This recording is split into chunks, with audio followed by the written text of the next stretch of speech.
যে মেয়েটা কিন্তু আসলে ডক্টরি সে ছাত্রছাত্রীগুলো বিদায় করে দেওয়ার পরে দেখেন যে বাজার থেকে সব সমস্যা এনে কি সমস্ত কাজ করতেছে দেখেন যে দেখতে থাকুন আপনারা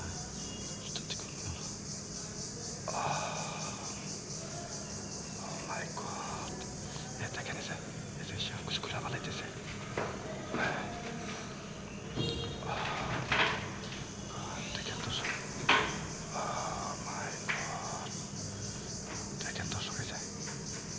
এখন কি করবো হাতে আবার দেখি শশা নিয়ে এসেছে আজকে হাতে নাতে ধরুন কিন্তু দর্শক আপনারা সাথে থাকতে থাকুন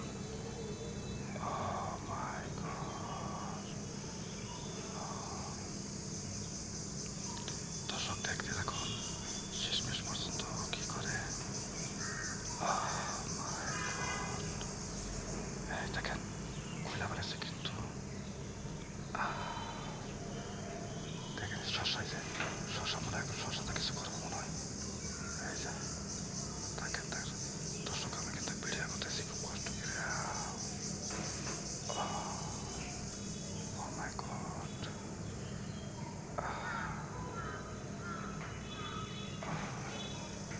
দেখুন দর্শক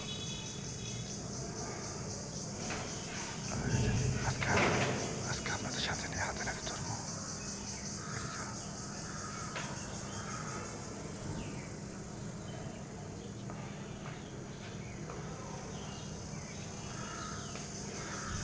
এই যে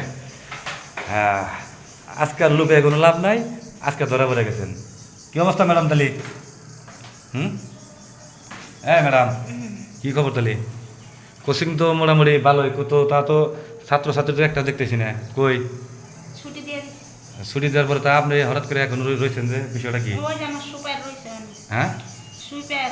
আর সুইপার থাকবে ওই সুইপার থাকবে হলো বাইরে যায় তা আপনি ক্লাসরুমে একা একা হাতে জানি কি দিলাম শ্মশানে কি জানি ওইটা যাবার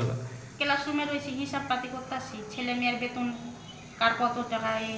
এটা হিসাব তা বুঝতে পারলাম কিন্তু আপনার তো আমার সুন্দর লাগতেছে যে আপনার কাছে যদি কোনো ছাত্রছাত্রী পড়ে আপনি তো এই শিক্ষাটা দিয়ে দিবেন যে তাদের আর বিয়ে করা লাগবে না তো আমি জানি যে 3 বছর আগে আপনার স্বামী মারা গেছে তারপরে আপনি এই কোচিংয়ে মাস্টারি করেন কিন্তু আপনার চরিত্রটা এত খারাপ হয়েছে এটা কখনো আমরা ভাবি নাই আপনার স্কুলে কিন্তু আমার ছেলেও পড়ে আমি আজকে আমার ছেলে নিয়ে যাবো আপনার স্কুল থেকে আর আপনার মতো আমি কি ছেলে মেয়েদেরকে ওই শিক্ষা দিব না ভালো শিক্ষা দিয়ে তাদের আমি ভালো আপনি যত্ন সহকারে তাকে আমি ভালো ছাত্রী বানাবো আপনি কত ভালো শিক্ষা দেন আমি জানি আর বাবন এই যে ভাই এই যে নাই এই দেখি তোর মেয়ে স্কুলে পড়ে না হ্যাঁ আমি বললাম তোর এই যে ম্যাডামের কিছু কার্যকলাপ আমি ভিডিও করছি বুঝছোস আমি আজকে আমাদের এমপি সাহেবকে বলতেছি আর এর পরে তোর মেয়ে যদি স্কুলে পড়ায় না আমার ছেলেও আমি নিয়ে যামগা আচ্ছা তুই যা তালি আমি এই যে ম্যাডামের একটা উচিত শিক্ষা দিয়ে আমি এতেছি যা আচ্ছা আপনাদের ছেলে মেয়েদের নিয়ে যান না আমাদের এটা দেখছেন এটা ভুল হয়েছে ঠিক আছে ভুল করছেন কি আর আমার কাছে যে জিনিস আছিল হ্যাঁ ওই জিনিস আপনাদের আমি দেখাইতাছি আচ্ছা এটা খাবার জিনিস আচ্ছা খাবার জিনিসটা কি ওরা আমরা বুঝতে পারছি ওরা আপনার আমার আর বুঝাইতে পারবেন না তো আজকের পর থেকে আশা করি আমার এলাকার কোনো ছাত্রছাত্রী আপনি স্কুলে পড়বো না এখন সময় আছে ভালো হয়ে যান তা নাহলে কিন্তু প্রশাসনের কাছে আপনারা তুলে দেওয়ার বাধ্য হবো আমরা ধন্যবাদ